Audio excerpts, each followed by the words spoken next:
15 tahun setelah sebuah bangsa yang terkoyak perang memproklamasikan kemerdekaannya. Di tengah dunia yang terbelah dua dan hidup dalam bayang-bayang perang nuklir, satu suara dari Asia Tenggara yang jauh naik ke panggung tertinggi diplomasi dunia saat para pemimpin adidaya berkumpul di New York, membawa agenda masing-masing dan bersiap kembali memperebutkan pengaruh. Namun di tahun 1960 itu, sebuah suara yang tak terduga datang dari sebuah bangsa yang baru 15 tahun merdeka. Suara dari Asia Tenggara yang jauh.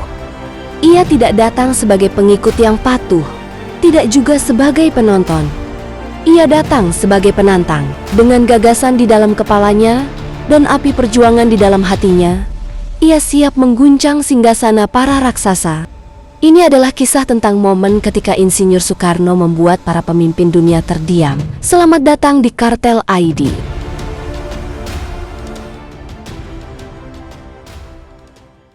Untuk memahami betapa luar biasanya tindakan Soekarno, kita harus kembali ke tahun ke-1960, momen paling berbahaya di dunia saat itu. Dua ideologi raksasa sedang berada di puncak perang dingin. Peta global terbagi menjadi dua warna dominan. Biru untuk blok barat yang dipimpin Amerika Serikat dengan ideologi kapitalisme liberal, dan merah untuk blok timur yang dipimpin Uni Soviet dengan ideologi komunisme. Keduanya terkunci dalam perang mematikan. Sebuah perang tanpa pertempuran langsung, namun penuh dengan intrik, spionase dan perlombaan senjata nuklir membuat seluruh umat manusia hidup dalam ketakutan. Setiap bangsa di dunia seolah dipaksa untuk memilih pihak. Netralitas dianggap sebagai tanda kelemahan atau bahkan pengkhianatan. Namun, dari puing-puing kolonialisme, sebuah kesadaran baru mulai bangkit. Soekarno dan para pemimpin bangsa-bangsa yang baru merdeka di Asia dan Afrika berani menolak mentah-mentah pilihan semu itu. 5 tahun sebelumnya, pada tahun 1955, Soekarno menjadi tuan rumah konferensi Asia Afrika di Bandung. Di sanalah Soekarno menyalakan api harapan, memberi solusi jalan ketiga, mendeklarasikan bahwa bangsa bisa berdiri tegak, berdaulat, dan tidak memihak. Dan inilah cikal bakal gerakan non-blok. Gerakan non-blok fondasi dari pilihan keputusan yang berani. Soekarno bersama tokoh-tokoh seperti Jawaharlal Nehru dari India, Gamal Abdel Nasser dari Mesir, dan Josip Broz Tito dari Yugoslavia menjadi arsitek utama gerakan ini. Dari konferensi itulah lahir Dasasila Bandung, sebuah piagam yang menentang segala bentuk penjajahan dan menyerukan kedaulatan penuh bagi setiap bangsa. Mereka menolak untuk terseret ke dalam konflik ideologi para raksasa. Ia mempersiapkan naskah pidatonya dengan sangat teliti, bukan di istana, tapi dalam ketenangan tampak siring di Bali. Maka, saat undangan sidang umum PBB ke-15 tiba, Soekarno tidak melihatnya sebagai sebuah formalitas. Ia melihatnya sebagai sebuah kesempatan untuk menyuarakan keresahan miliaran rakyat dunia ketiga yang suaranya selama ini dibungkam. Setiap kata, setiap kalimat dirancang untuk menjadi sebuah guncangan intelektual di jantung peradaban barat, dan dengan naskah itulah ia terbang ke New York, siap menghadapi dunia. Di tengah tensi yang memuncak inilah sidang umum PBB ke-15 digelar. Ini bukan sidang biasa. Ini adalah panggung pertarungan ideologi tempat para pemimpin dunia berkumpul. Dan Soekarno, pemimpin Indonesia yang negara barat masih pandang sebelah mata, datang dengan membawa sebuah bom gagasan yang telah ia siapkan dengan matang di dalam naskahnya.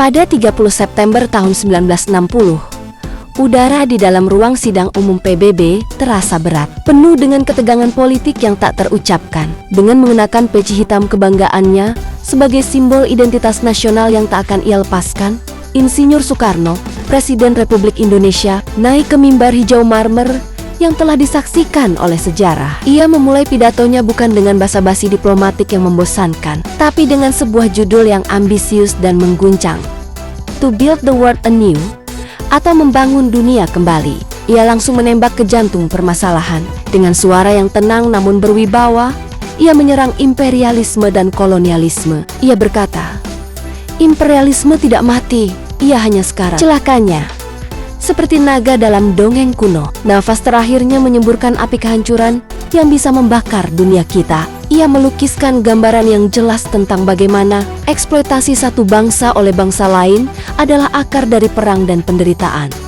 Sebuah tamparan keras bagi para delegasi yang negaranya masih mencengkeram koloni di Afrika dan Asia. Namun Soekarno tidak datang hanya untuk menuduh, ia datang membawa resep. Ia berkata, setelah mendiagnosis penyakitnya, adalah sebuah kewajiban untuk menawarkan obatnya. Dan obat itu ia gali dari bumi pertiwi Indonesia, Pancasila. Ia memaparkannya bukan sebagai ideologi sempit, tapi sebagai falsafah universal. Ketuhanan, ia jelaskan, adalah pengakuan akan landasan moral. Kemanusiaan adalah penolakan terhadap penindasan. Persatuan adalah jawaban atas politik pecah belah. Demokrasi adalah penghormatan terhadap suara rakyat, dan keadilan sosial adalah tujuan akhir dari kemerdekaan itu sendiri. Ia menawarkan ini sebagai jembatan yang bisa menyatukan dua ideologi dunia yang saling bertentangan.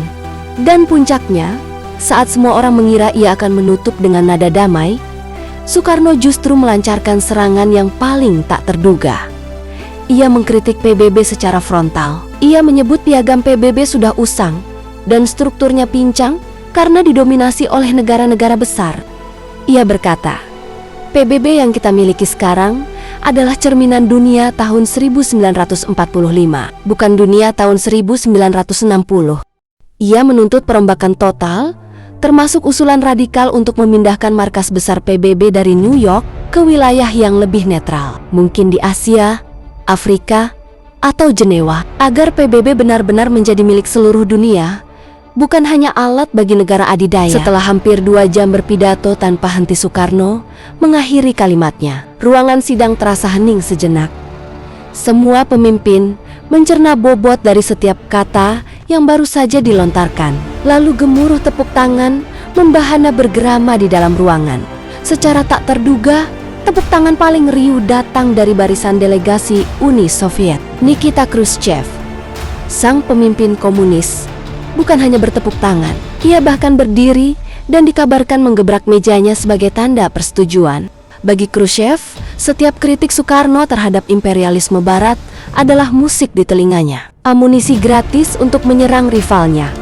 Di sisi lain, delegasi Amerika Serikat dan sekutunya menunjukkan reaksi yang sangat berbeda. Mereka tetap duduk, diam, dengan wajah poker yang dingin. Kamera menangkap mereka sibuk menulis catatan, menganalisis setiap kalimat yang berpotensi menjadi ancaman bagi kepentingan mereka. Bagi mereka, Soekarno telah mendeklarasikan dirinya sebagai pemimpin kekuatan ketiga yang berbahaya dan tidak bisa dikendalikan. Keesokan paginya, koran-koran dunia terbakar. The New York Times menyoroti nada konfrontatifnya. Pravda di Moskow memujinya sebagai suara pahlawan dunia ketiga. Di Jakarta, media nasional merayakannya sebagai kemenangan diplomasi terbesar. Pidato ini secara instan mengangkat status Soekarno dari sekadar Presiden Indonesia, tetapi menjadi salah satu juru bicara yang paling dihormati dan disegani bagi miliaran rakyat di negara-negara yang baru merdeka. Sebuah pidato mungkin tidak mengubah dunia dalam semalam. Perang dingin masih terus berkecamuk dan ketidakadilan masih terus mencari bentuk-bentuk barunya. Namun, guntur yang diciptakan Soekarno di New York hari itu mengirimkan sebuah pesan abadi yang tak lekang oleh waktu. Ia membuktikan bahwa sebuah ide, jika disampaikan dengan keyakinan, kecerdasan, dan keberanian, bisa lebih bergema daripada dentuman kanon. Pidato itu adalah deklarasi bahwa martabat sebuah bangsa tidak diukur dari kekuatan militernya, tapi dari kekuatan prinsip dan pendiriannya. Warisan keberanian itu tetap relevan hingga hari ini, mengingatkan kita bahwa di tengah gejolak dunia modern, setiap bangsa, termasuk Indonesia, memiliki hak dan kewajiban untuk berdiri tegak dan menyuarakan jalannya sendiri. Terima kasih telah menonton. Jika Anda menyukai konten sejarah yang mendalam dan membangkitkan semangat seperti ini, dukung kami dengan like, komen, dan subscribe channel Kartel ID. Sampai jumpa di cerita selanjutnya.